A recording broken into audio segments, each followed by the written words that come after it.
But let's just talk about the humoral response right now that deals with B lymphocytes. So B lymphocytes, or B cells, let me do them in blue, B for blue. So let's say that that is a B lymphocyte. It's a white blood cell. It's a subset of white blood cells called lymphocytes. It comes from the bone marrow. And that's where the B comes from Bersha's, Fabricius, but we don't want to go into detail there. But they have all of these proteins on their surface, actually close to 10,000 of them.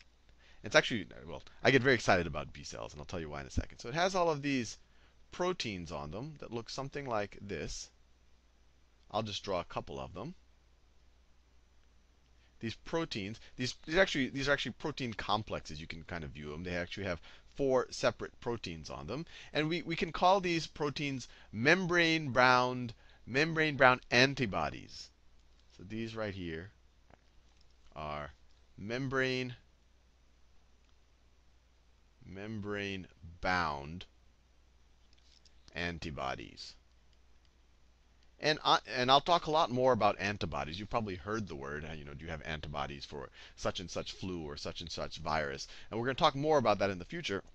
But you can really just, antibodies are just proteins. And sometimes they're often referred to as immunoglobulins. Immunoglobulins. Teaching biology really stresses the spelling part of my brain.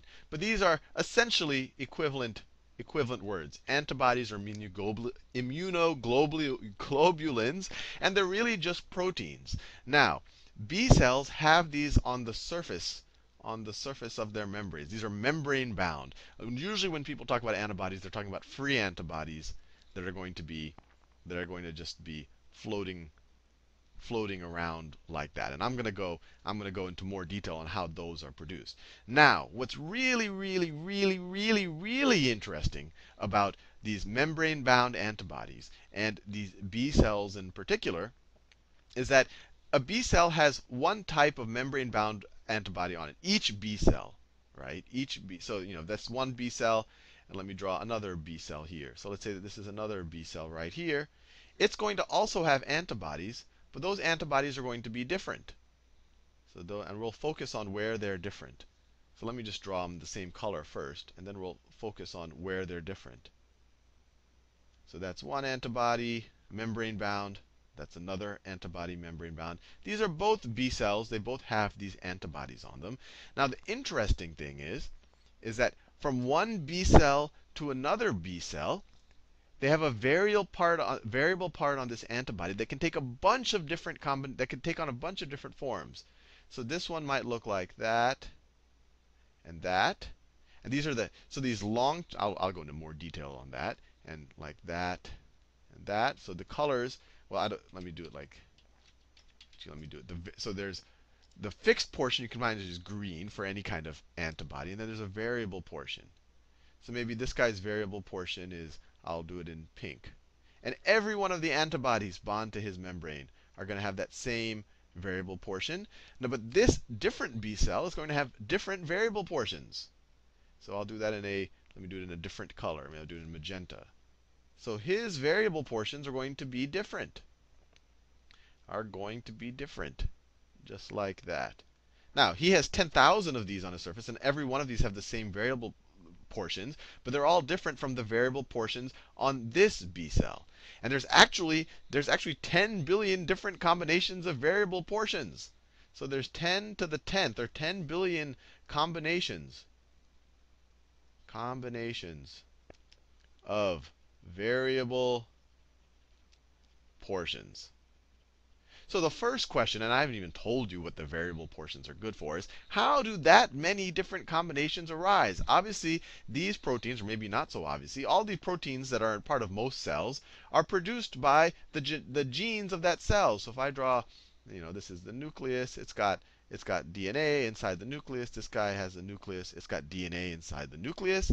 If these guys are both B cells, and they're both coming from the same germ line, they're coming from the same, ancestry of cells, shouldn't they have the same DNA?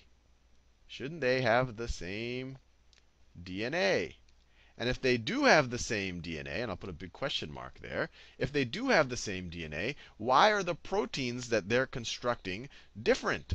How do they change? And this is why I find B cells, and you'll see this is also true of T cells, to be fascinating is in their development, in their hematopoiesis. I always have trouble pronouncing that word, but that's just the development of these lymphocytes.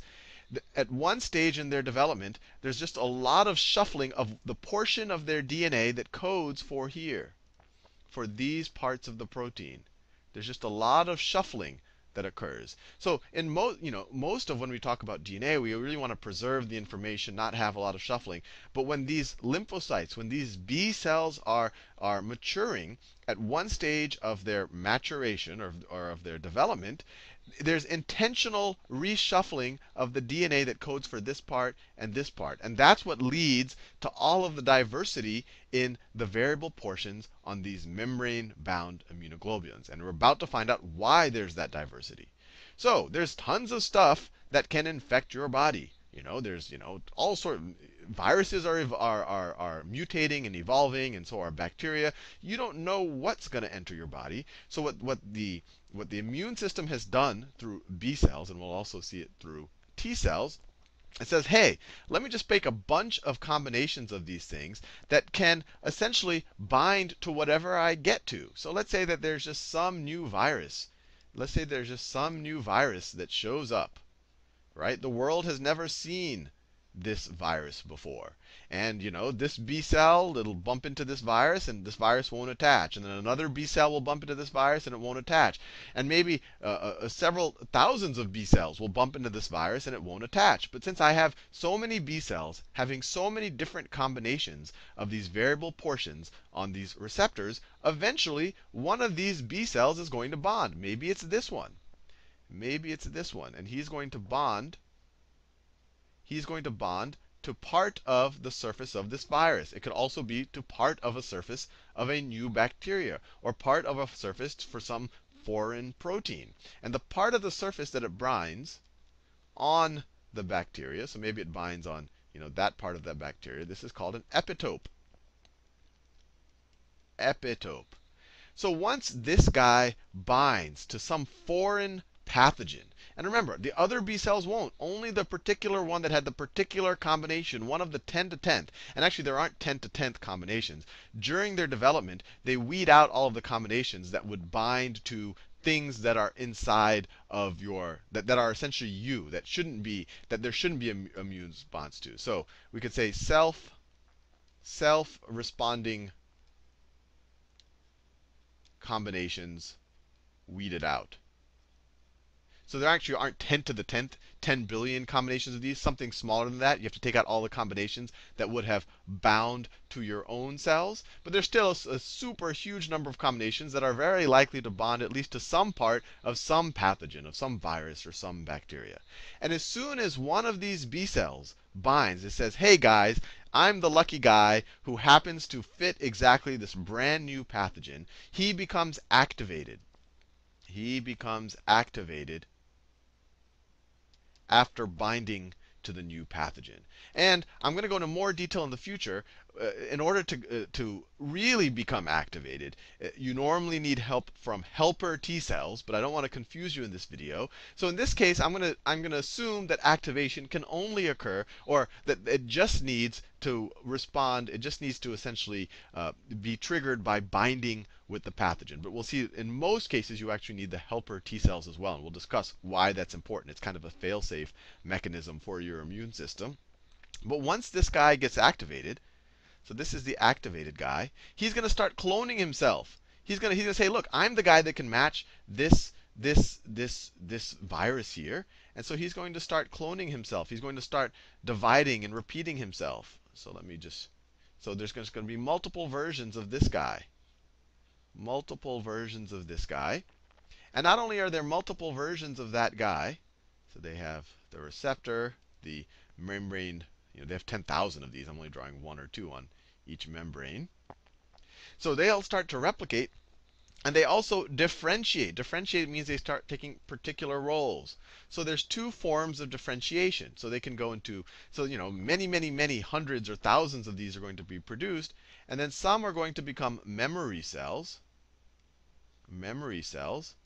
which are essentially just cells, B cells that stick around a long time with the perfect receptor on them, with the perfect variable portion of their receptor on them. Let me draw a couple of them right there. So that is a memory cell.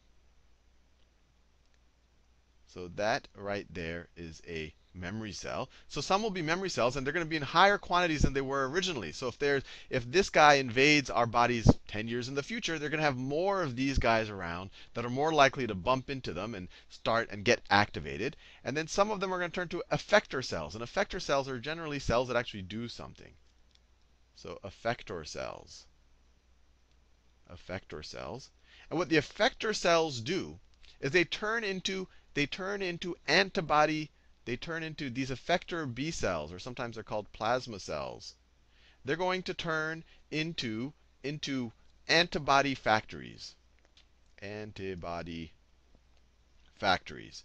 And the antibodies they're going to produce are exactly this combination that they originally had being membrane bound.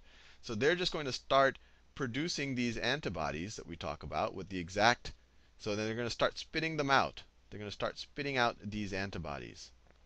They're going to start spitting out tons and tons of these proteins that are uniquely able to bind to the new pathogen, this new thing in question.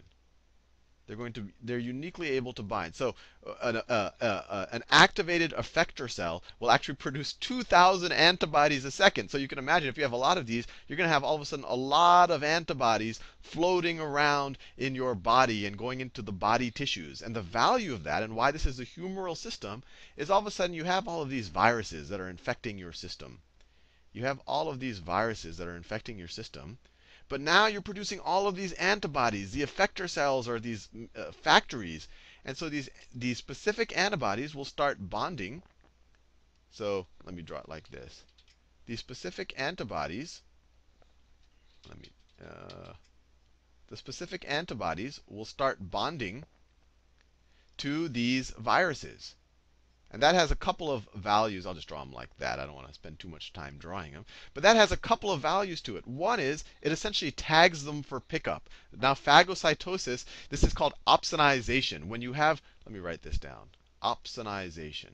Opsonization. When you tag molecules for pickup and you make them easier for phagocytes to eat them up, this is just called opsonization. These molecules are called opsonins. But it's essentially antibodies are attaching them, says, hey, phagocytes, this is going to make it easier. You should pick up these guys in particular. It also might make these viruses hard to function. Now you have this big thing hanging off the side of it. It might be harder for them to infiltrate cells. And then the other thing is that you have on each of these antibodies, you have two identical heavy chains. I'll draw it like that. And then two identical light chains. Two identical light chains. And then they have a very specific variable portion on each one. And each of these branches can bond to the epitope on a virus. So you can imagine what happens if this guy bonds to one epitope and this guy bonds to another virus. Then all of a sudden, these viruses are kind of glued together, and that's even more efficient. They're not going to be able to do what they normally do. They're not going to be able to enter cell membranes. And they're perfectly tagged. They've been opsonized so that phagocytes can come and eat them up. So we'll talk more about B cells in the future. But I just find it fascinating that there are that many combinations, and they have enough combinations to really recognize almost anything that can exist in the fluids of our body. But we haven't solved all of the problems yet. We haven't solved the problem of what happens when things actually infiltrate cells, or we have cancer cells that how do we kill cells that have clearly gone astray.